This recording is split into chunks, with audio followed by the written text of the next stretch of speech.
we want to tell you about the werewolf. We prove to you that the werewolf is not an entirely imaginary concept. You should know that this video's content is based on historical documents. You may not believe it, but in historical documents, we see werewolves repeatedly. Werewolves are an essential part of history. Let's look at this together. Number 1. The Case of Justice and the Court of the Werewolf of Turin on the outskirts of Angers.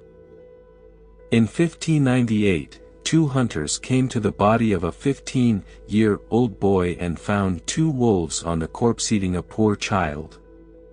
They chased the wolves until they reached a man in a torn suit. The man's name was Jacques Rolle. He was found with bloody hands and fingers that were human flesh under his nails.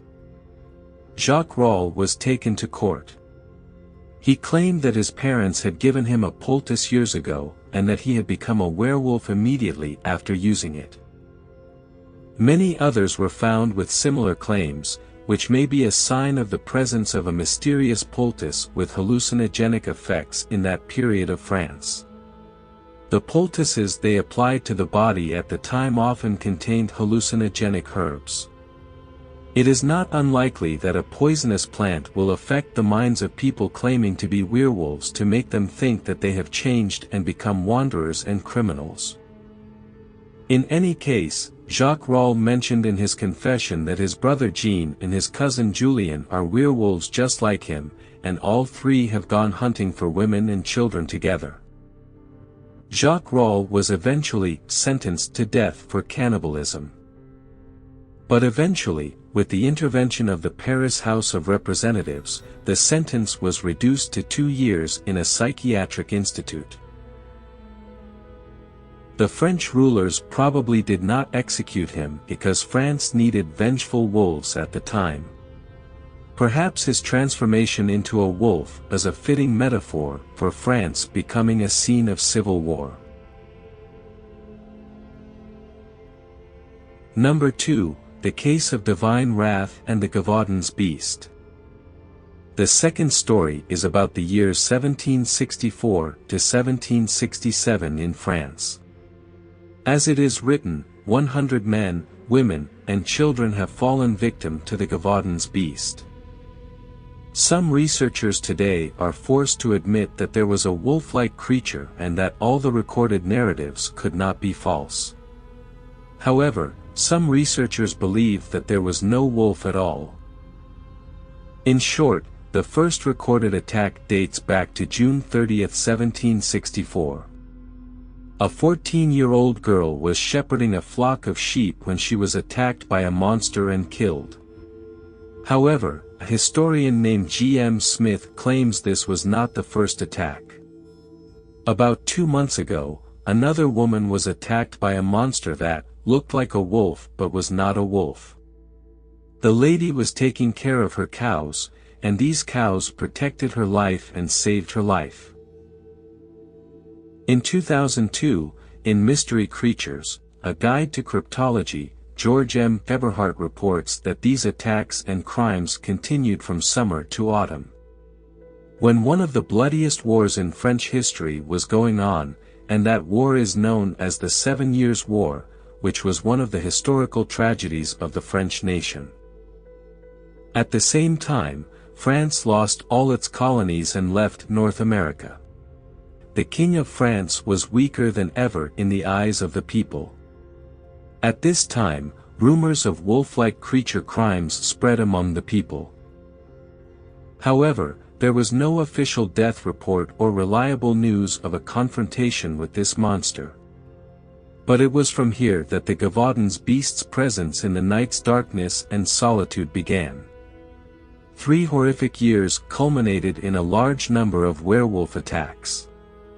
Some people thought all these attacks couldn't be the work of one monster and there must be 2 or 3 similar monsters that brought this calamity to the French nation.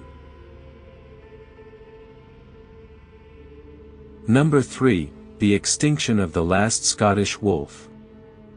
The Scots have all kinds of werewolf stories and legends. Hatred and fear of wolves have ancient roots in this land. Traditionally, aristocrats and tribal leaders did their best to eradicate wolves. Their last major attempt to exterminate wolves was by order of Queen Mary in 1563. At that time, 2,000 Scots were sent to exterminate the wolf population. As a result, 5 wolves and 360 reindeer were slaughtered. Over the centuries, the vast expanse of wolf territory was cleared over and over again until finally, around 1660, the Scottish wolves became extinct. However, 2 years before the Jacobite uprising in Scotland, in 1743, a wolf-like creature reappeared in Scotland.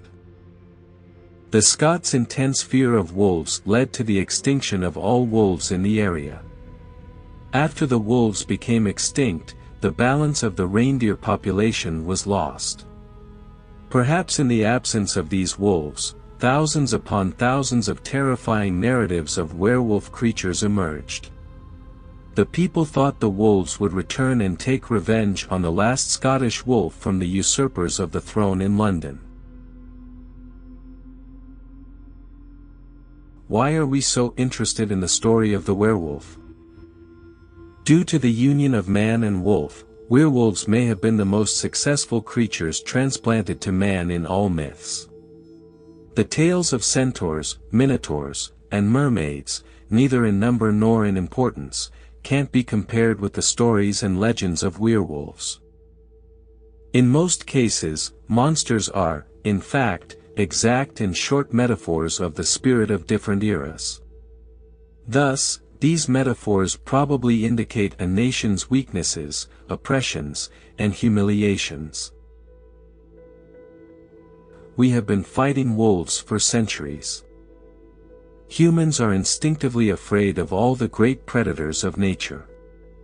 But humans' relationship with wolves goes beyond a natural fear. Humans have always lived in a common territory with wolves. However, neither humans are interested in hunting wolves, nor do wolves choose humans as their favorite prey. Wolves, especially healthy wolves, are less likely to attack humans. Unlike bears, tigers, and mountain lions. It can be said that the fear of wolves is mainly symbolic.